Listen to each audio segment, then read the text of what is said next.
നമസ്കാരം. ആനന്ദ് ഇന്റർനാഷണൽ ന്യൂസിലേക്ക് സ്വാഗതം. പ്രധാന വാർത്തകൾ. ലണ്ടനിലെ മേയർ സ്ഥാനാർത്ഥിയെ പ്രഖ്യാപിച്ച് റിഫോം യു കെ രംഗത്തിറക്കുന്നത് മുൻ CPS പ്രോസിക്യൂട്ടറും വെസ്റ്റ് മിനിസ്റ്ററിലെ മുൻ ടോറി കൗൺസിലറുമായ ലൈല കണ്ണിംഗ്ഹാമിനെ. നിലവിലെ മേയർ സാദിഖാന് വൻ തിരിച്ചടിയാകും ലൈല കണ്ണിംഗ്ഹാം. തലസ്ഥാന നഗരത്തിലെ ക്രമസമാധാന പ്രശ്നങ്ങളും വർദ്ധിച്ചുവരുന്ന കുറ്റകൃത്യങ്ങളും തിരഞ്ഞെടുപ്പിലെ മുഖ്യ വിഷയമാക്കും.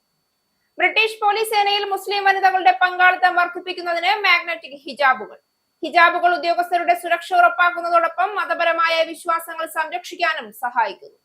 പദ്ധതി ലെസ്റ്റർഷെയർ പോലീസ് ഡി മോൺഫോർഡ് യൂണിവേഴ്സിറ്റിയുമായി സഹകരിച്ച് കണ്ടുപിടിച്ചത്. മാഗ്നറ്റിക് ഹിജാബുകൾ രാജ്യത്തെ മറ്റു പോലീസ് സേനകളിലേക്കും വ്യാപിപ്പിക്കും. യൂറോപ്പിലും ജീവിതം ദുരിതപൂർണമാക്കി ആർട്ടിക് കൊടുങ്കാറ്റ്. ഡെൻമാർക്കിലെ വിമാനത്താവളം മഞ്ഞുകൂടി നിരവധി യാത്രക്കാർ കുടുങ്ങി. ഫ്രാൻസിലും നിരവധി വിമാനങ്ങൾ റദ്ദു ചെയ്തു. റോഡ് ഗതാഗതവും സ്തംഭനാവസ്ഥയിൽ. കനത്ത മഞ്ഞുവീഴ്ചയിലും തണുത്തുറയുന്ന കാലാവസ്ഥയിലും ഇതുവരെ മരണമടഞ്ഞത് 6 പേർ. 15 പേർക്ക് ഗുരുതരമായ പരിക്ക്. റഷ്യക്കെതിരെ പുതിയ ഉപരോധ നടപടികളിലേക്ക് ട്രംപ് ഭരണകൂടം. ഇന്ത്യ ഉൾപ്പെടെയുള്ള രാജ്യങ്ങൾക്കെതിരെ 500% വരെ താരിഫ് ചുമത്താൻ വ്യവസ്ഥ ചെയ്യുന്ന ബില്ലിന് പിന്തുണ നൽകിയ US പ്രസിഡന്റ്. നടപടി റഷ്യയിൽ നിന്ന് എണ്ണ വാങ്ങുന്ന സാഹചര്യത്തിൽ ട്രംപിന്റെ ലക്ഷ്യം റഷ്യയുടെ സൈനിക നടപടികൾക്ക് ധനസഹായം ലഭിക്കുന്നത് തടയുക. ചൈന, റഷ്യ, ക്യൂബ, ഇറാൻ എന്നീ രാജ്യങ്ങളിൽ നിന്നുള്ള ഔദ്യോഗിക ഉപദേഷ്ടാക്കളെ വെനസ്വേലയിൽ നിന്ന് പുറത്താക്കാൻ ഇടക്കാല സർക്കാരിന്മേൽ ശക്തമായ സമ്മർദ്ദം ചെലുത്തി അമേരിക്ക. വെനസ്വേലയിലെ പുതിയ ഇടക്കാല നേതാവ് ഡെൽസി റോഡ്രിഗസിന് മുന്നിൽ ട്രംപ് ഭരണകൂടത്തിന്റെ ആവശ്യങ്ങൾ നിരത്തി സ്റ്റേറ്റ് സെക്രട്ടറി മാർക്കോ റൂബിയോ. ചാരപ്രവർത്തകരും സൈനിക ഉദ്യോഗസ്ഥരുമായ വ്യക്തികളെ പുറത്താക്കും. പരിസ്ഥിതി ശാസ്ത്രജ്ഞൻ പ്രൊഫസർ മാധവ് ഗാഡ്ഗിൽ അന്തരിച്ചു. അന്ത്യം ബുധനാഴ്ച രാത്രി പൂനെയിലെ ആശുപത്രിയിൽ. സംസ്കാരം ഇന്ന് വൈകിട്ട് 4-ന്. പശ്ചിമഘട്ടത്തിലെ പരിസ്ഥിതിയെക്കുറിച്ച് പഠിക്കാൻ കേന്ദ്ര സർക്കാർ നിയോഗിച്ച പശ്ചിമഘട്ട പരിസ്ഥിതി വിദഗ്ധ സമിതിയുടെ അധ്യക്ഷനായിരുന്നു ഗാഡ്ഗിൽ. 102 എംപിമാരുടെ ആസ്തിയിൽ ഇരട്ടിയിലധികം വർധന. എല്ലാ പാർട്ടികളിലും ഉൾപ്പെട്ട 102 എംപിമാരുടെ ആസ്തി കൂടിയത് 110%. രാഹുൽ ഗാന്ധിയുടേത് 9.4 കോടിയിൽ നിന്ന് 20.4 കോടിയായി വർദ്ധിച്ചു. നിയമസഭാ തെരഞ്ഞെടുപ്പിൽ വിവിധ സംസ്ഥാനങ്ങളിൽ നിരീക്ഷകരെ നിയോഗിച്ച് കോൺഗ്രസ്. മുതിർന്ന കോൺഗ്രസ് നേതാവ് മുല്ലപ്പള്ളി രാമചന്ദ്രൻ മത്സരിക്കും. നടിയെ ആക്രമിച്ച കേസിൽ സർക്കാരിന്റെ സ്പെഷ്യൽ പബ്ലിക് പ്രോസിക്യൂട്ടറുടെ നിയമോപദേശം നൽകിയത് ദിലീപ് ഉൾപ്പെടെയുള്ളവരെ വിട്ടയച്ചതിനെതിരെ അപ്പീൽ നൽകുന്നതിന്. 1-ാം പ്രതിയായിരുന്ന പൾസർ സുനിയെ ദിലീപുമായി ബന്ധിപ്പിക്കുന്ന ചില കുറ്റങ്ങളിൽ നിന്ന് ഒഴിവാക്കിയത് നിയമപരമായി നിലനിൽക്കില്ല എന്ന് പബ്ലിക് പ്രോസിക്യൂട്ടർ. വാർത്തകൾ വിശദമായി. ലണ്ടനിലെ തങ്ങളുടെ മേയർ സ്ഥാനാർത്ഥിയെ പ്രഖ്യാപിച്ച് നിലവിലെ മേയർ സാദിഖ് ഖാന് വെല്ലുവിളിയുമായി റിഫോം UK. 3 തവണ മേയറായ സാദിഖ് ഖാനെ പരാജയപ്പെടുത്താൻ റിഫോം UK രംഗത്തിറക്കുന്നത് മുൻ CPS പ്രോസിക്യൂട്ടറും വെസ്റ്റ് മിനിസ്റ്ററിലെ മുൻ ടോറി കൗൺസിലറുമായ ലൈല കണ്ണിംഗ്ഹാമിനെയായിരിക്കും.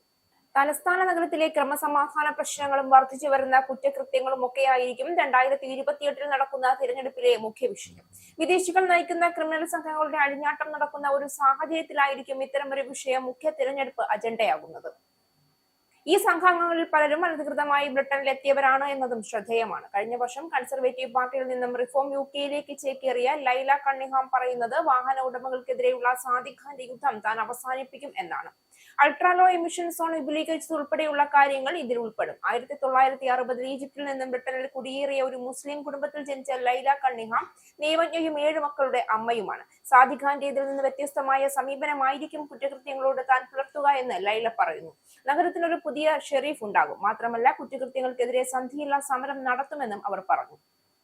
കത്തിക്കുത്ത്, മയക്കുമരുന്ന് വ്യാപാരം, കൊള്ള, വെടിവയ്പ് എന്നിവയെല്ലാം തടയാൻ കർശന നടപടികൾ സ്വീകരിക്കും.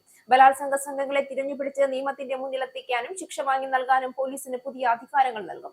ലണ്ടൻ നഗരത്തിലെ തെരുവിലൂടെ നടക്കാൻ ഇന്ന് ജനങ്ങൾ ഭയപ്പെടുകയാണ് എന്ന് പറഞ്ഞവർ മെറ്റ് പോലീസ് മേധാവി സർ മാർക്ക് പൗളിയെ പിരിച്ചുവിടുമെന്നും പറഞ്ഞു. കൃത്യമായ സന്ദേശമാണ് താൻ നൽകുന്നതെന്നും ലണ്ടൻ നിവാസികൾക്കായി പ്രവർത്തിക്കാൻ കഴിഞ്ഞില്ല എങ്കിൽ ആ സ്ഥാനത്ത് നിന്ന് മാറ്റുമെന്നും അവർ കൂട്ടിച്ചേർത്തു. ബ്രിട്ടീഷ് പോലീസ് സേനയിൽ മുസ്ലിം വനിതകളുടെ പങ്കാളിത്തം വർദ്ധിപ്പിക്കുന്നതിനായി നൂതനമായ മാഗ്നറ്റിക് ഹിജാബുകൾ അവതരിപ്പിക്കുന്നു. ഔദ്യോഗിക കൃത്യനിർവഹണത്തിനിടെ ഉദ്യോഗസ്ഥരുടെ സുരക്ഷ ഉറപ്പാക്കുന്നതോടൊപ്പം മതപരമായ വിശ്വാസങ്ങൾ സംരക്ഷിക്കാനും സഹായിക്കുന്ന രീതിയിലാണ് ഇവ രൂപകൽപ്പന ചെയ്തിരിക്കുന്നത്. ലെസ്റ്റർഷെയർ പോലീസ് വിജയകരമായി നടപ്പാക്കിയ ഈ പദ്ധതി രാജ്യത്തെ മറ്റ് പോലീസ് സേനകളിലേക്കും വ്യാപിപ്പിക്കാനാണ് തീരുമാനം. ബ്ലൂ ലൈറ്റ് ഹിജാബ് എന്ന് പേരിട്ടിരിക്കുന്ന ഈ വസ്ത്രം 2 ഭാഗങ്ങളായാണ് നിർമ്മിച്ചിരിക്കുന്നത്. ഇവ തമ്മിൽ കാന്തം ഉപയോഗിച്ചാണ് ഘടിപ്പിച്ചിരിക്കുന്നത്. പ്രതികളുമായുള്ള ഏറ്റുമുട്ടലിലോ ഉന്തും തള്ളും ഉണ്ടാകുന്ന സാഹചര്യത്തിലോ ആരെങ്കിലും ഹിജാബിൽ ബലമായി പിടിച്ചു വലിച്ചാൽ കഴുത്തിന് പരിക്കേൽക്കാത്ത വിധം ഇതിന്റെ താഴത്തെ ഭാഗം വേർപെട്ടു പോകും. എന്നാൽ ഉദ്യോഗസ്ഥയുടെ തലയിലെ മറ മാറാത്ത തരത്തിലാണ് ഇതിന്റെ ക്രമീകരണം. ഡി മോണ്ട്ഫോർട്ട് യൂണിവേഴ്സിറ്റിയുമായി സഹകരിച്ച് 3 വർഷത്തെ ഗവേഷണത്തിലൂടെയാണ് ലെസ്റ്റർഷെയർ പോലീസ് ഈ ഡിസൈൻ വികസിപ്പിച്ചത്. ലണ്ടനിൽ നടന്ന പലസ്തീൻ അനുകൂല പ്രതിഷേധങ്ങൾക്കിടയിൽ ഒരു വനിതാ ഓഫീസറുടെ ഹിജാബ് പ്രതിഷേധക്കാർ വലിച്ചൂരി മാറ്റിയത് വലിയ വിവാദമായിരുന്നു. ഇത്തരം സാഹചര്യങ്ങളിൽ ഉദ്യോഗസ്ഥരുടെ അന്തസ്സും സുരക്ഷയും ഉറപ്പാക്കാൻ പുതിയ ഹിജാബ് സഹായിക്കും. നിലവിൽ ബ്രിട്ടീഷ് പോലീസ് സേനയിലും മുസ്ലിം സാന്നിധ്യം 2.5% മാത്രമാണ്. എന്നാൽ രാജ്യത്തെ ജനസംഖ്യയിൽ 6% മുസ്ലിങ്ങളുണ്ട്. ഈ അന്തരം കുറയ്ക്കാനും കൂടുതൽ പേരെ സേനയിലേക്ക് ആകർഷിക്കാനുമാണ് സർക്കാർ ലക്ഷ്യമിടുന്നത്. നിലവിൽ ലെസ്റ്റർഷെയർ പോലീസിലെ എല്ലാ മുസ്ലിം വനിതാ ഉദ്യോഗസ്ഥർക്കും ഈ ഹിജാബ് നൽകി കഴിഞ്ഞു. വരും ദിവസങ്ങളിൽ പാരാമെഡിക്കൽ ജീവനക്കാർക്കും ആശുപത്രി ജീവനക്കാർക്കും ഇത് ലഭ്യമാക്കും. വിശ്വാസം കാത്തു സൂക്ഷിച്ചുകൊണ്ട് തന്നെ ജോലി ചെയ്യാൻ പുതിയ ഹിജാബ് വനിതകളെ സഹായിക്കും. UK-യിൽ മഞ്ഞുവീഴ്ച കനത്തതോടെ റോഡുകളിൽ അപകടങ്ങൾ പെരുകി. താപനില പലയിടങ്ങളിലും 0-ൽ താഴെ തന്നെ തുടരുമ്പോൾ ബ്രിട്ടീഷുകാർ കൂടുതൽ അപകടങ്ങൾക്ക് സാക്ഷികളാവുകയാണ്. റോഡുകളിലും നടപ്പാതകളിലും മുൻകരുതലെടുക്കാത്ത കൗൺസിലുകൾക്ക് നേരെ ജനരോക്ഷം ഉയരുകയാണ്. പ്ലാറ്റ്ഫോമുകളെല്ലാം തന്നെ ഐസ് പാളികൾ കൊണ്ട് മൂടിയിരിക്കുകയാണെന്നും ഇത് ജനങ്ങൾ തിങ്ങി വീഴാൻ ഇടയാക്കുന്നെന്നും ചിലർ ചൂണ്ടിക്കാണിക്കുന്നു. ഐസ് മൂടി മിനുസമായ പ്രതലങ്ങളിൽ മണൽ പോലുള്ള വസ്തുക്കൾ ഇട്ട് പരുക്കൻ പ്രതലമാക്കിയാൽ ഇത്രയും അപകടങ്ങൾ ഉണ്ടാകുമായിരുന്നില്ല എന്ന് മറ്റു ചിലർ ചൂണ്ടിക്കാണിക്കുന്നു. ബെർക്ക്ഷയറിൽ റീഡിംഗിനടുത്ത് വെച്ച് A3290-ൽ ഇന്നലെ രാവിലെ 8:30-യോടെ ഒരു ബസ്സും ഒരു കോച്ചും കൂട്ടിയിടിച്ച് 9 സ്കൂൾ കുട്ടികൾക്കും 8 മുതിർന്നവർക്കും പരിക്കേറ്റു. പരിക്കേറ്റ 18 പേരിൽ കോച്ച് ഡ്രൈവറും ഉൾപ്പെടും. റോഡിന്റെ പ്രതലം മുഴുവൻ ഐസ് പാളികൾ കൊണ്ട് പൊതിഞ്ഞു കിടക്കുന്നതാണ് അപകടത്തിന് കാരണമായത്. ഇതേ റോഡിൽ തന്നെ കുറച്ചു സമയത്തിനു ശേഷം 2 കാറുകൾ തമ്മിൽ കൂട്ടിയിടിച്ചും അപകടമുണ്ടായി. അതിൽ പക്ഷേ ആർക്കും പരിക്കൊന്നും പറ്റിയിട്ടില്ല. ആഷ്ഫോർഡ് ചിൽമിംഗ്ടണിലെ ഐസ് ആവരണം ചെയ്ത റോഡിൽ മറ്റൊരു സ്കൂൾ ബസ് തെന്നിമാറി അപകടമുണ്ടായി. അതിലും ആർക്കും പരിക്കൊന്നും പറ്റിയിട്ടില്ല. നോട്ടിംഗ്ഹാമിൽ ഒരു ട്രക്ക് റോഡിൽ നിന്ന് തെന്നിമാറി ഫെൻസിംഗിൽ ഇടിച്ച് ഡ്രൈവർക്ക് പരിക്കേറ്റു. ഐസ് മൂടി മിനുസമായ പ്രതലങ്ങളിൽ തെന്നിവീഴുണ്ടാകുന്ന പരിക്കുകൾക്ക് ചികിത്സ തേടിയെത്തുന്നവരുടെ എണ്ണം വർദ്ധിച്ചു വരുന്നതായി NHS ഇംഗ്ലണ്ടും അറിയിച്ചു. ശ്വാസ സംബന്ധമായ ആരോഗ്യ പ്രശ്നങ്ങളും വർദ്ധിച്ചു വരികയാണ്. ഇന്ന് വൈകിട്ട് 5 മണി വരെ മഞ്ഞിനെതിരെയുള്ള മുന്നറിയിപ്പ് പ്രാബല്യത്തിലുണ്ട്. വ്യാപകമായ രീതിയിൽ തന്നെ ഗതാഗത തടസ്സങ്ങൾ ഉണ്ടാകുമെന്നാണ് പ്രതീക്ഷിക്കുന്നത്. ഇന്ന് സ്ഥിതിഗതികൾ കൂടുതൽ ഗുരുതരമാകും. പലയിടങ്ങളിലും ഒരടി കനത്തിൽ വരെ മഞ്ഞു വീഴാൻ ഇടയുണ്ട്.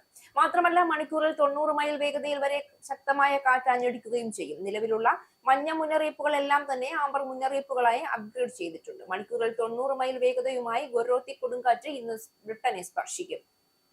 ഇന്ന് വൈകിട്ട് 5 മണി വരെ ഈ പുതിയ മുന്നറിയിപ്പുകൾ നിലവിലുണ്ടാകും. ഗൊരേത്തി കൊടുങ്കാറ്റ് സൈക്ലോജനസിസ് എന്ന പ്രതിഭാസത്തിന് വിധേയമായി ഒരു കാലാവസ്ഥാ ബോംബായി മാറിയേക്കുമെന്നാണ് ചില കാലാവസ്ഥാ നിരീക്ഷകർ പ്രവചിക്കുന്നത്. ന്യൂനമർദ്ദത്തിന്റെ കേന്ദ്രഭാഗത്തുള്ള മർദ്ദം 24 മണിക്കൂർ സമയത്തിനുള്ളിൽ 24 മില്ലിബാർ താഴുന്ന പ്രതിഭാസമാണിത്. ഇത് മഞ്ഞുവീഴ്ചയ്ക്ക് മാത്രമല്ല പലയിടങ്ങളിലും കനത്ത പേമാരിക്കും കാരണമാകും. ഇന്നലെ വടക്കൻ സ്കോട്ട്ലൻഡിലെ 400ഓളം സ്കൂളുകൾ അടച്ചുപൂട്ടിയിരുന്നു. UK-ക്കും ആംസ്റ്റർഡാമിനും ഇടയിൽ വിമാന സർവീസുകൾക്കും തടസ്സം നേരിട്ടു. അവന്തി എക്സ്പ്രസ് ഇന്ന് ഉച്ചകഴിഞ്ഞ് 3 മണി മുതൽ സർവീസുകളുടെ എണ്ണം കുറയ്ക്കുമെന്നും അറിയിച്ചിട്ടുണ്ട്. ആർട്ടിക് കൊടുങ്കാറ്റ് യൂറോപ്പിലും ജനജീവിതം ദുരിതപൂർണമാക്കുന്നു. ഡെൻമാർക്കിലെ ഒരു വിമാനത്താവളം മഞ്ഞുമൂടിയതോടെ നിരവധി യാത്രക്കാർ അവിടെ കുടുങ്ങിയതായി റിപ്പോർട്ടുകൾ പുറത്തുവരുന്നു. ഫ്രാൻസിലും നിരവധി വിമാനങ്ങൾ റദ്ദു ചെയ്തു. മോട്ടോർവേകളിൽ മഞ്ഞുമൂടിയതോടെ റോഡ് ഗതാഗതവും ഏതാണ്ട് സ്തംഭനാവസ്ഥയിലാണ്. കനത്ത മഞ്ഞുവീഴ്ചയിലും തണുത്തുറയുന്ന കാലാവസ്ഥയിലും ഇതുവരെ 6 പേർ മരണമടഞ്ഞതായാണ് റിപ്പോർട്ട്. ഗൊരേത്തി കൊടുങ്കാറ്റ് താണ്ഡവം തുടരുമ്പോൾ തെക്ക് പടിഞ്ഞാറൻ ഫ്രാൻസിലെ ലാൻഡസ് പ്രദേശത്ത് മറ്റു 15 പേർക്ക് ഗുരുതരമായ പരിക്കുകളും പറ്റിയിട്ടുണ്ട്. പാരീസിലും 2 മരണങ്ങൾ രേഖപ്പെടുത്തി. നിയന്ത്രണം വിട്ട വാൻ നദിയിലേക്ക് മറിഞ്ഞതിനെ തുടർന്നാണ് അതിന്റെ ഡ്രൈവർ മരണമടഞ്ഞത്. മറ്റൊരാൾ മരിച്ചത് അയാൾ സഞ്ചരിച്ചിരുന്ന വാഹനം ഒരു ട്രക്കുമായി കൂട്ടിയിടിച്ചായിരുന്നു. മഞ്ഞുമൂടി ഒരു മരക്കൊമ്പ് തലയിൽ വീണ് സരജേവോയുടെ തലസ്ഥാനത്ത് ഒരു സ്ത്രീയും മരണപ്പെട്ടു. ആംസ്റ്റർഡാമിലെ ഷിഫോർ വിമാനത്താവളത്തിൽ 1000-ലധികം യാത്രക്കാരാണ് രാത്രി മുഴുവൻ കുടുങ്ങിപ്പോയത്. തുടർച്ചയായ 6-ാം ദിവസമാണ് ഇവിടെ യാത്രാ തടസ്സം ഉണ്ടാകുന്നത്. അതിതീവ്ര കാലാവസ്ഥ മൂലം 100 കണക്കിന് വിമാനങ്ങൾ റദ്ദാക്കിയതോടെ വിമാനത്താവളത്തിൽ കുടുങ്ങിപ്പോയവർക്കായി ക്യാമ്പ് ബെഡുകൾ തയ്യാറാക്കിയിട്ടുണ്ട്. ഷിഫോളിൽ ഇന്നലെ ഷെഡ്യൂൾ ചെയ്തിരുന്ന 1100 വിമാന സർവീസുകളിൽ 700-ലധികമാണ് റദ്ദു ചെയ്തത്. ഇന്ന് അതിലും കൂടുതൽ വിമാനങ്ങൾ റദ്ദു ചെയ്യേണ്ടതായി വരുമെന്നാണ് പ്രതീക്ഷിക്കുന്നത്. UK-യിലെ സെറാമിക്സ് വ്യവസായം ഗുരുതര പ്രതിസന്ധിയിലേക്ക് നീങ്ങുന്നു. രാജ്യത്തിന്റെ ദേശീയ പൈതൃകത്തിന്റെ ഭാഗമായ ഈ വ്യവസായം അടിയന്തര സർക്കാർ സഹായം ലഭിച്ചില്ല എങ്കിൽ നഷ്ടമാകുമെന്ന് പ്രധാന തൊഴിലാളി യൂണിയനുകൾ മുന്നറിയിപ്പ് നൽകി. നൂറ്റാണ്ടുകളായി UK-യുടെ വ്യവസായ സാംസ്കാരിക പൈതൃകത്തിന്റെ ഭാഗമായ സെറാമിക്സ് മേഖല ഇപ്പോൾ അതീവ സമ്മർദ്ദത്തിലാണെന്ന വാർത്തകൾ നേരത്തെ പുറത്തു വന്നിരുന്നു. ദിനം പ്രതി കുതിച്ചുയരുന്ന ഊർജ്ജച്ചെലവ്, കുറഞ്ഞ വിലയിൽ വിപണിയിലെത്തുന്ന വിദേശ ഇറക്കുമതി ഉൽപ്പന്നങ്ങൾ, ആവശ്യമായ നിക്ഷേപങ്ങളുടെ അഭാവം എന്നിവയാണ് വ്യവസായത്തെ തളർത്തുന്നത്. പ്രത്യേകിച്ച് സ്റ്റാഫോർഡ്ഷെയർ ഉൾപ്പെടെയുള്ള പാരമ്പര്യ സെറാമിക് വ്യവസായ കേന്ദ്രങ്ങളിൽ പ്രവർത്തിക്കുന്ന ഫാക്ടറികൾ വലിയ സാമ്പത്തിക ബുദ്ധിമുട്ടുകൾ നേരിടുന്നതായി റിപ്പോർട്ടുകളുണ്ട്. ഇതിന്റെ ഭാഗമായി നിരവധി തൊഴിലാളികൾക്ക് ജോലി നഷ്ടമാകുന്ന സാഹചര്യം ഇതിനകം തന്നെ രൂപപ്പെട്ടിട്ടുണ്ട്. റഷ്യയിൽ നിന്ന് എണ്ണ വാങ്ങുന്ന ഇന്ത്യ ഉൾപ്പെടെയുള്ള രാജ്യങ്ങൾക്കെതിരെ 500% വരെ താരിഫ് ചുമത്താൻ വ്യവസ്ഥ ചെയ്യുന്ന ബില്ലിന് US പ്രസിഡന്റ് ഡൊണാൾഡ് ട്രംപിന്റെ പിന്തുണ. സാങ്ഷനിങ് റഷ്യ ആക്ട് ഓഫ് 2025 എന്ന പേരിലുള്ള ബില്ലിനാണ് ട്രംപ് അനുമതി നൽകിയതെന്ന് റിപ്പബ്ലിക്കൻ സെനറ്റർ ലിൻഡ്സി ഗ്രഹാം വ്യക്തമാക്കി. റഷ്യ യുക്രൈൻ യുദ്ധം അവസാനിപ്പിക്കാനുള്ള ശ്രമങ്ങൾ തുടരുന്നതിനിടെയാണ് റഷ്യക്കെതിരെ പുതിയ ഉപരോധ നടപടികളിലേക്ക് ട്രംപ് ഭരണകൂടം നീങ്ങുന്നത്. റഷ്യൻ എണ്ണ, ഗ്യാസ്, യുറേനിയം എന്നിവ വാങ്ങുന്ന രാജ്യങ്ങൾക്കെതിരെ കടുത്ത താരിഫുകളും ദ്വിതീയ ഉപരോധങ്ങളും ചുമത്താൻ ബിൽ വഴി US ഭരണകൂടത്തിന് അധികാരം ലഭിക്കും. ട്രംപുമായി നടന്ന കൂടിക്കാഴ്ചയ്ക്ക് ശേഷം എക്സിൽ പ്രതികരിച്ച ലിൻഡ്സി ഗ്രഹാം ബില്ലിന് ശക്തമായ ഇരുകക്ഷി പിന്തുണ ലഭിക്കുമെന്ന പ്രതീക്ഷയും പ്രകടിപ്പിച്ചു. അടുത്ത ആഴ്ച തന്നെ കോൺഗ്രസിൽ ബില്ലിന് വോട്ടെടുപ്പ് നടക്കാനിടയുണ്ട് എന്നും അദ്ദേഹം പറഞ്ഞു. റഷ്യയിൽ നിന്ന് കുറഞ്ഞ വിലയ്ക്ക് എണ്ണ വാങ്ങുന്ന ഇന്ത്യ, ചൈന, ബ്രസീൽ രാജ്യങ്ങൾ പുടിന്റെ യുദ്ധയന്ത്രത്തെ സഹായിക്കുകയാണെന്ന് ഗ്രഹാം ആരോപിച്ചു. ഈ ഇടപാടുകൾ തടയാൻ ബിൽ വഴി യുഎസിന് ശക്തമായ സമ്മർദ്ദായുധം ലഭിക്കുമെന്നും അദ്ദേഹം വ്യക്തമാക്കി. ഗ്രഹാമും ഡെമോക്രാറ്റിക് സെനറ്റർ റിച്ചാർഡ് ബ്ലൂമെന്താലും ചേർന്നാണ് ബിൽ തയ്യാറാക്കിയിരിക്കുന്നത്. റഷ്യയുടെ സൈനിക നടപടികൾക്ക് ധനസഹായം ലഭിക്കുന്നത് തടയുക എന്നതാണ് ലക്ഷ്യം. യുക്രൈൻ റഷ്യ സംഘർഷം അവസാനിപ്പിക്കുന്നത് ട്രംപിന്റെ പ്രധാന തിരഞ്ഞെടുപ്പ് വാഗ്ദാനങ്ങളിൽ ഒന്നായിരുന്നു. സമാധാന ചർച്ചകൾക്കായി പ്രത്യേക ദൂതൻ സ്റ്റീവ് വിറ്റ്കോഫും ട്രംപിന്റെ മരുമകൻ ജാരഡ് കുഷ്ണറും നേതൃത്വം നൽകുന്നുണ്ട് എന്നാണ് റിപ്പോർട്ട്. എന്നാൽ സമാധാന ശ്രമങ്ങൾ പുരോഗമിക്കുന്നതിനിടെ തന്നെ കടുത്ത ഉപരോധ ബില്ലിലേക്ക് നീങ്ങുന്നത് അന്താരാഷ്ട്ര തലത്തിൽ വലിയ ചർച്ചകൾക്ക് ഇടയാക്കുന്നുണ്ട്. ചൈന, റഷ്യ, ക്യൂബ, ഇറാൻ എന്നീ രാജ്യങ്ങളിൽ നിന്നുള്ള ഔദ്യോഗിക ഉപദേഷ്ടാക്കളെ വെനസ്വേലയിൽ നിന്ന് പുറത്താക്കാൻ ഇടക്കാല സർക്കാരിന്മേൽ അമേരിക്ക ശക്തമായ സമ്മർദ്ദം ചെലുത്തുന്നതായി US ഉദ്യോഗസ്ഥർ. ട്രംപ് ഭരണകൂടത്തിന്റെ ആവശ്യങ്ങൾ സ്റ്റേറ്റ് സെക്രട്ടറി മാർക്കോ റൂബിയോ കോൺഗ്രസിലെ മുതിർന്ന നേതാക്കളുമായി നടത്തിയ രഹസ്യയോഗത്തിൽ വെനസ്വേലയിലെ പുതിയ ഇടക്കാല നേതാവ് ഡെൽസി റോഡ്രിഗസിന് മുന്നിൽ വെച്ചതായി US വൃത്തങ്ങൾ വ്യക്തമാക്കി. വിഷയത്തിൽ പരസ്യമായി പ്രതികരിക്കാൻ അനുമതിയില്ല എന്ന പേര് വെളിപ്പെടുത്താത്ത ഉദ്യോഗസ്ഥർ പറഞ്ഞു. ക്യൂബ, റഷ്യ, ചൈന, ഇറാൻ എന്നിവിടങ്ങളിൽ നിന്നുള്ള ചാരപ്രവർത്തകരും സൈനിക ഉദ്യോഗസ്ഥരുമായ വ്യക്തികളെ പുറത്താക്കുമെങ്കിലും ചില നയതന്ത്രജ്ഞർക്ക് വെനസ്വേലയിൽ തുടരാൻ അനുമതി നൽകും. സാധാരണ നയതന്ത്ര ജീവനക്കാരെ ഈ നടപടി ബാധിക്കില്ല. കഴിഞ്ഞ ആഴ്ച നടന്ന സൈനിക റെയ്ഡിൽ വെനസ്വേലൻ നേതാവ് നിക്കോളാസ് മഡൂറോ പിടിയിലായതിനു പിന്നാലെ എണ്ണ സമ്പന്നമായ രാജ്യത്തെ US ആവശ്യങ്ങൾ പാലിക്കാൻ നടത്തുന്ന ഏറ്റവും പുതിയ നീക്കമാണ് ഇത്. ഇടക്കാല നേതാവ് ഡെൽസി റോഡ്രിഗസ് അനുസരിക്കാത്ത പക്ഷം രാജ്യത്തെ രണ്ടാമത്തെ സൈനിക നടപടിക്ക് വഴിയൊരുങ്ങുമെന്ന് പ്രസിഡന്റ് ഡൊണാൾഡ് ട്രംപ് മുന്നറിയിപ്പ് നൽകിയിട്ടുണ്ട്. വെനസ്വേലയിലെ ഇടക്കാല ഭരണകൂടം USന് 30 മുതൽ 50 മില്യൺ ബാരൽ വരെ എണ്ണ കൈമാറുമെന്ന് ട്രംപ് പറഞ്ഞു. വെള്ളിയാഴ്ച എണ്ണ കമ്പനികളുമായി കൂടിക്കാഴ്ച നടത്താനിരിക്കുന്ന പ്രസിഡന്റ് ഉപരോധ വിധേയമായ ഈ എണ്ണ വിപണി വിലയ്ക്ക് വിറ്റഴിക്കുമെന്നും അതിൽ നിന്നുള്ള വരുമാനം വെനസ്വേലയുടെയും USന്റെയും ലാഭത്തിനായി ഉപയോഗിക്കുമെന്നും വ്യക്തമാക്കി. വെനസ്വേലയുടെ ഭരണകാര്യങ്ങളിൽ അമേരിക്കയ്ക്ക് പരമാവധി സ്വാധീനമുണ്ട് എന്ന് വാർത്താ സമ്മേളനത്തിൽ വൈറ്റ് ഹൌസ് പ്രസ് സെക്രട്ടറി കരോലൈൻ ലെവിഷ് പറഞ്ഞു. വെനസ്വേലയിലെ ഇടക്കാല അധികാരികളുമായി തങ്ങൾ ഏകോപനം തുടർന്നുകൊണ്ടിരിക്കുകയാണെന്നും അവരുടെ തീരുമാനങ്ങൾ തുടർന്നും അമേരിക്കൻ ഐക്യനാടുകൾ നിർണ്ണയിക്കുന്നതായിരിക്കുമെന്നും ലെവിഷ് വ്യക്തമാക്കി. വെനസ്വേലയിൽ നിലവിൽ അമേരിക്കൻ സൈനികർ നിലയുറപ്പിച്ചിട്ടില്ലെന്നും വൈറ്റ് ഹൌസ് അറിയിച്ചു. വെനസ്വേലയിലെ എണ്ണ തൊഴിലാളികളുടെ സുരക്ഷയെക്കുറിച്ചുള്ള ചോദ്യത്തിന് ആവശ്യമെങ്കിൽ US സൈന്യത്തെ ഉപയോഗിക്കാനുള്ള അവകാശം പ്രസിഡന്റ് ഡൊണാൾഡ് ട്രംപ് നിലനിർത്തുന്നുണ്ട് എന്നും വൈറ്റ് ഹൌസ് വ്യക്തമാക്കി. വെള്ളിയാഴ്ച ട്രംപ് എണ്ണ കമ്പനികളുടെ മുതിർന്ന ഉദ്യോഗസ്ഥരുമായി കൂടിക്കാഴ്ച നടത്തുമെന്നും അറിയിച്ചു. വെള്ളിയാഴ്ച നടക്കുന്ന യോഗം എണ്ണ കമ്പനികളുടെ മുന്നിലുള്ള അതിവിശാലമായ അവസരങ്ങളെക്കുറിച്ച് ചർച്ച ചെയ്യുന്നതിനുള്ളതാണ് എന്ന് ലെവിഷ് മാധ്യമപ്രവർത്തകരോട് പറഞ്ഞു. ഇനി പൗണ്ട്, യൂറോ, ഡോളർ, രൂപ ഇന്നത്തെ വിനിമയ നിരക്ക്. ഒരു പൗണ്ട് 121 ഇന്ത്യൻ രൂപ, ഒരു പൗണ്ട് 1.15 യൂറോ, ഒരു US ഡോളർ 89.9 ഇന്ത്യൻ രൂപ, ഒരു യൂറോ 105.01 ഇന്ത്യൻ രൂപ, ഒരു പൗണ്ട് 1.35 US ഡോളർ, ഒരു കനേഡിയൻ ഡോളർ 64.82 ഇന്ത്യൻ രൂപ. ഇനി ഒരു ഇടവേളയ്ക്ക് ശേഷം നാഷണൽ ന്യൂസ്.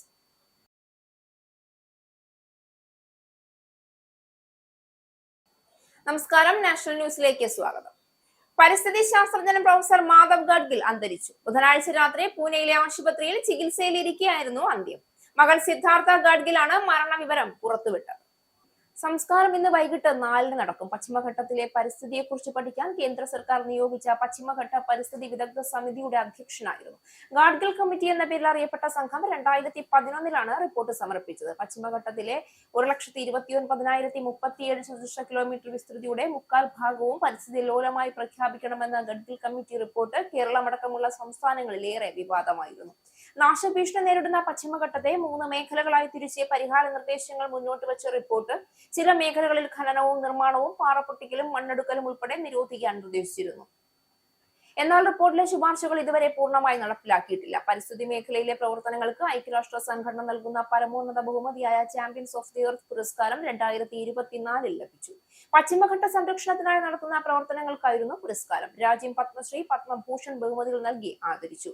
ഗാഡ്ഗിൽ കമ്മിറ്റി റിപ്പോർട്ടിന് തുടക്കത്തിൽ കേരളത്തിലേറെ എതിർപ്പുകൾ നേരിട്ടുവെങ്കിലും 2018 പ്രളയത്തിനും പ്രകൃതിക്ഷോഭങ്ങൾക്കും ശേഷം സ്വീകാര്യത ലഭിച്ചു. വയനാട്ടിൽ 2024 ഉണ്ടായ ഉരുൾപൊട്ടൽ ദുരന്തം ക്വാറികളുടെ നിരന്തര പ്രവർത്തനവും പാറപ്പൊട്ടിക്കലും കാരണമാണ് എന്ന് പ്രൊഫസർ മാധവ് ഗഡ്ഗിൽ വിശേഷിപ്പിച്ചു. കേരളത്തിലെ പരിസ്ഥിതിലോല പ്രദേശങ്ങളിൽ നിർമ്മാണ പ്രവർത്തനങ്ങൾ നിയന്ത്രിച്ചില്ല എങ്കിൽ ഇനിയും അപകടങ്ങൾ ഉണ്ടാകുമെന്ന മുന്നറിയിപ്പും അദ്ദേഹം നൽകിയിരുന്നു. വന്യജീവികളുടെ ആക്രമണങ്ങളിൽ കർഷകർക്കൊപ്പമാണ് ഗഡ്ഗിൽ നിലയുറപ്പിച്ചത്. 2014 മുതൽ 2024 വരെ കാലയളവിൽ തിരഞ്ഞെടുക്കപ്പെട്ട 102 എംപിമാരുടെ ആസ്തിയിൽ ഇരട്ടിയിലധികം വർധന. മഹാരാഷ്ട്ര സത്താറയിൽ നിന്നുള്ള BJP MP ഉദയൻ രാജെ ഫോസ്ലെയാണ് മുമ്പൻ. 2014 60.6 കോടിയായിരുന്ന സ്വത്ത് 2024 223.12 കോടിയായി ഉയർന്നു. Association for Democratic reforms, national election watch എന്നിവയുടെ പുതിയ റിപ്പോർട്ടിലാണ് ഇക്കാര്യമുള്ളത്. എല്ലാ പാർട്ടികളിലും ഉൾപ്പെട്ട 102 എംപിമാരുടെ ആസ്തി 110% കൂടിയത്. പ്രധാനമന്ത്രി നരേന്ദ്രമോദിക്ക് 2014 1.66 കോടിയായിരുന്നു ആസ്തിയെങ്കിൽ 2024 അത് 3.02 കോടിയായി. ലോക്സഭാ പ്രതിപക്ഷ നേതാവ് രാഹുൽ ഗാന്ധിയുടേത് 9.4 കോടിയിൽ നിന്ന് 20.4 കോടിയായി. കേന്ദ്രമന്ത്രി നിതിൻ ഗഡ്കരിയുടെ വരുമാനം 15.37 കോടിയിൽ നിന്ന് 28 കോടിയായി. തിരുവനന്തപുരം MP ശശി തരൂരിന് 2014 23.02 കോടിയായിരുന്നു ആസ്തി. 2024 56.06 കോടിയായി. MK രാഘവൻ MPയുടെ ആസ്തി 61 ലക്ഷത്തിൽ നിന്ന് 2.49 കോടിയായി. NK പ്രേമചന്ദ്രൻ MPയുടേത് 1.62 കോടിയിൽ നിന്ന് 3.11 കോടിയായി. ആന്റോ ആന്റണി 54 ലക്ഷത്തിൽ നിന്ന് 1.25 കോടി. ET മുഹമ്മദ് ബഷീർ 1.32 കോടിയിൽ നിന്ന് 2.02 കോടി. കൊടിക്കുന്നിൽ സുരേഷ് 1.32 കോടിയിൽ നിന്ന് 1.53 കോടി എന്നിങ്ങനെ ഓരോരുത്തരുടെയും ആസ്തി ഉയർന്നിട്ടുണ്ട്. നിയമസഭാ തെരഞ്ഞെടുപ്പിൽ വിവിധ സംസ്ഥാനങ്ങളിൽ നിരീക്ഷകരെ നിയോഗിച്ച് കോൺഗ്രസ്. സച്ചിൻ പൈലറ്റ്, KJ ജോർജ്, ഇമ്രാൻ പ്രതാപ് ഗഡി, കനയ്യ കുമാർ എന്നിവർ കേരളത്തിന്റെ നിരീക്ഷകരാകും. ഭൂപേഷ് ബാഗേൽ, DK ശിവകുമാർ, ബന്ധു തിർക്കി എന്നിവർക്ക് അസാമിന്റെയും മുകുൾ വാസ്നിക്, ഉത്തം കുമാർ റെഡ്ഡി, ഖാസി മുഹമ്മദ് നിസാമുദ്ദീൻ എന്നിവർക്ക് തമിഴ്നാട്, പോണ്ടിച്ചേരി സംസ്ഥാനങ്ങളുടെ ചുമതലയും നൽകി. സുദീപ് റോയ് ബർമൻ, ഷക്കീൽ അഹമ്മദ് ഖാൻ, പ്രകാശ് ജോഷി എന്നിവർക്കാണ് പശ്ചിമ ബംഗാളിന്റെ ചുമതല. കോൺഗ്രസ് അധ്യക്ഷൻ മല്ലികാർജ്ജുൻ ഖാർഗെയാണ് നിരീക്ഷകരുടെ പട്ടിക പുറത്തിറക്കിയത്. അതേസമയം നിയമസഭാ തെരഞ്ഞെടുപ്പിന് മുന്നോടിയായി സീറ്റ് ചർച്ചകൾ സജീവമാക്കി മുന്നണികൾ. ഈ മാസം 15-നകം മുന്നണിയിലെ സീറ്റ് വിഭജനം സംബന്ധിച്ച് ധാരണയാക്കാനാണ് UDF നീക്കം.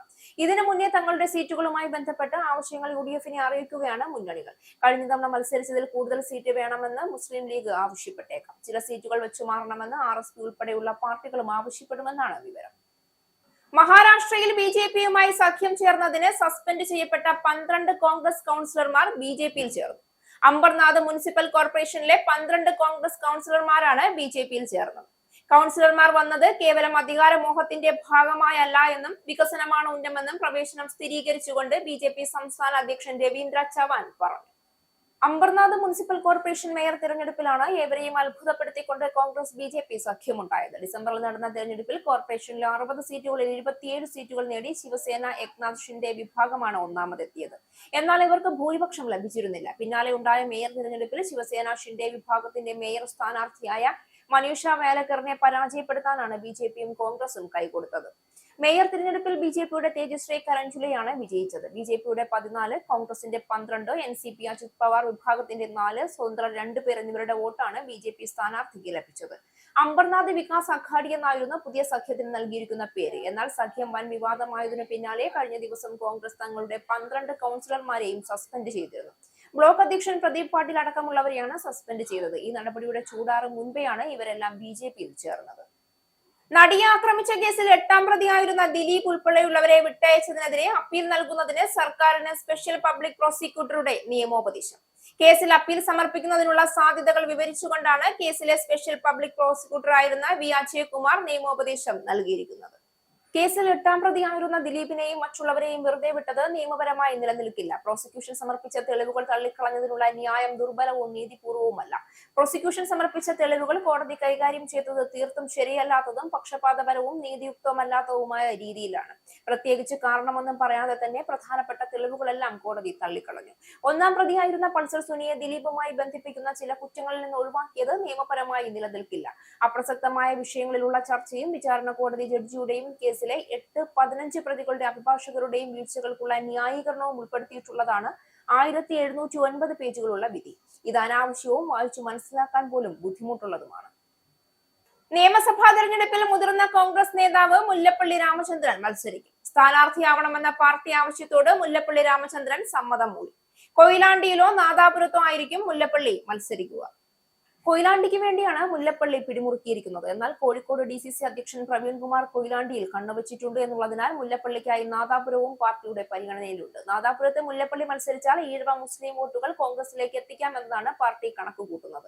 എന്നാൽ കൊയിലാണ്ടിയിൽ അല്ലെങ്കിൽ താൻ മത്സരിക്കില്ല എന്നാണ് മുല്ലപ്പള്ളിയുടെ നിലപാട്. വരും ദിവസങ്ങളിൽ മണ്ഡലം ഏത് എന്ന കാര്യത്തിൽ ഒരു വ്യക്തത വന്നേക്കുമെന്നാണ് കരുതപ്പെടുന്നത്. തദ്ദേശ തെരഞ്ഞെടുപ്പ് ഫലത്തിൽ മണ്ഡലത്തിൽ UDF-നാണ് മേൽക്കൈ. ഇത്തരത്തിൽ നാദാപുരവും പരിഗണനയിലിരിക്കെ മണ്ഡലത്തിൽ മുല്ലപ്പള്ളിക്കെതിരെ പോസ്റ്ററുകൾ വന്നിരുന്നു. നാദാപുരം നിയോജക മണ്ഡലത്തിൽ മുല്ലപ്പള്ളി രാമചന്ദ്രനാണ് മത്സരിക്കുന്നതെങ്കിൽ നിലം തൊടാതെ തോൽപ്പിച്ചിരിക്കുമെന്ന മുന്നറിയിപ്പ് പോസ്റ്ററാണ് പതിച്ചിരിക്കുന്നത്. 1964 ഭൂപതിവ് ചട്ടപ്രകാരം പതിച്ചു നൽകുന്ന ഭൂമിയിൽ നിൽക്കുന്ന തേക്ക്, ഈട്ടി, ചന്ദനം, എബണി എന്നീ രാജകീയ വൃക്ഷങ്ങളുടെ അവകാശം സർക്കാരിൽ നിലനിർത്തും. ഇക്കാര്യം വ്യക്തമാക്കുന്ന ചട്ടഭേദഗതിക്ക് മന്ത്രിസഭ അംഗീകാരം നൽകി. പതിച്ചു നൽകുന്ന സമയത്ത് അവിടെ നിൽക്കുന്ന രാജകീയ മരങ്ങളുടെ അവകാശമാണ് സർക്കാരിനുണ്ടാവുക. പിന്നീട് ഈ ഭൂമിയിൽ വളർന്ന ഇത്തരം മരങ്ങളുടെ അവകാശം സംബന്ധിച്ച് വ്യക്തത വരുത്തിയിട്ടില്ല. സ്ഥാപനങ്ങളും സംഘടനകളും മതിയായ രേഖകളില്ലാതെ കൈവശം വച്ചിരിക്കുന്ന ഭൂമി പതിച്ചു നൽകാൻ മാനദണ്ഡങ്ങൾ നിശ്ചയിച്ച ഉത്തരവിലും മന്ത്രിസഭ ഭേദഗതി വരുത്തി. സ്വാതന്ത്ര്യത്തിന് ശേഷവും 1971 ഓഗസ്റ്റിന് മുൻപും കൈവശം വെച്ചിരിക്കുന്ന ഭൂമി പതിച്ചു കിട്ടാൻ ന്യായവിലയുടെ 15% നൽകണം.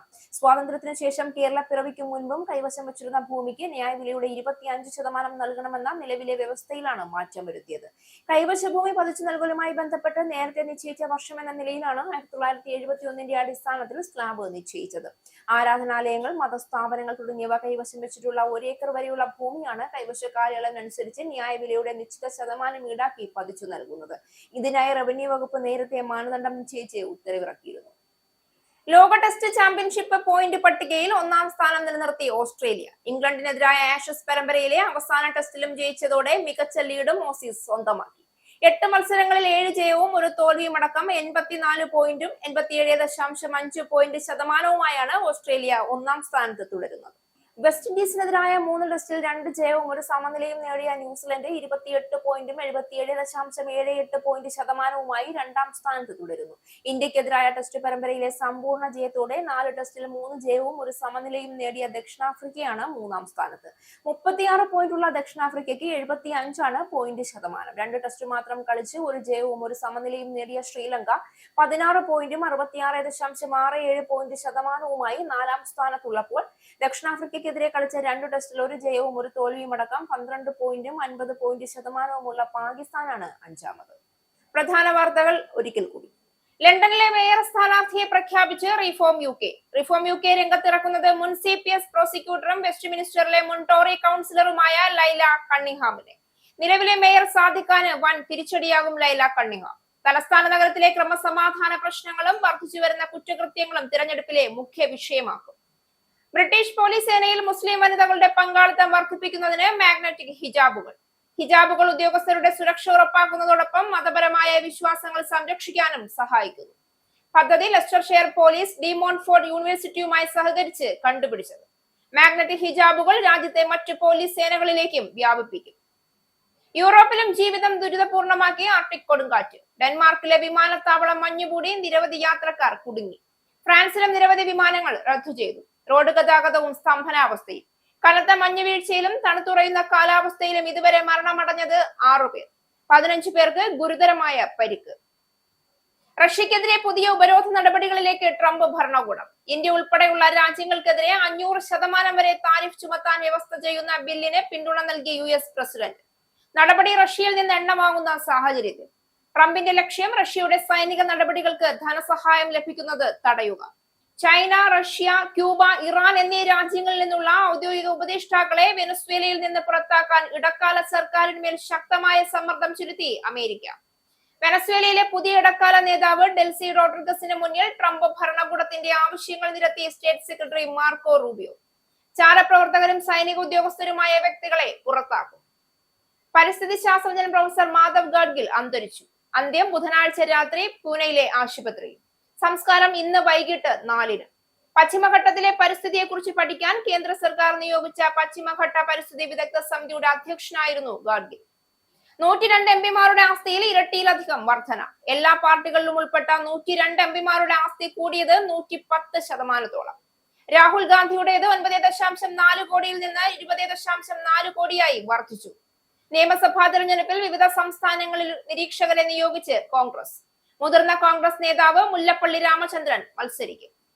നടിയെ ആക്രമിച്ച കേസിൽ സർക്കാരിന്റെ സ്പെഷ്യൽ പബ്ലിക് പ്രോസിക്യൂട്ടറുടെ നിയമോപദേശം നൽകിയത് ദിലീപ് ഉൾപ്പെടെയുള്ളവരെ വിട്ടയച്ചതിനെതിരെ അപ്പീൽ നൽകുന്നതിന്.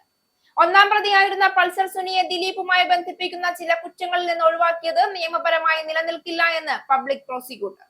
ഈ ന്യൂസ് ബുള്ളറ്റിൻ അവസാനിച്ചു. നന്ദി.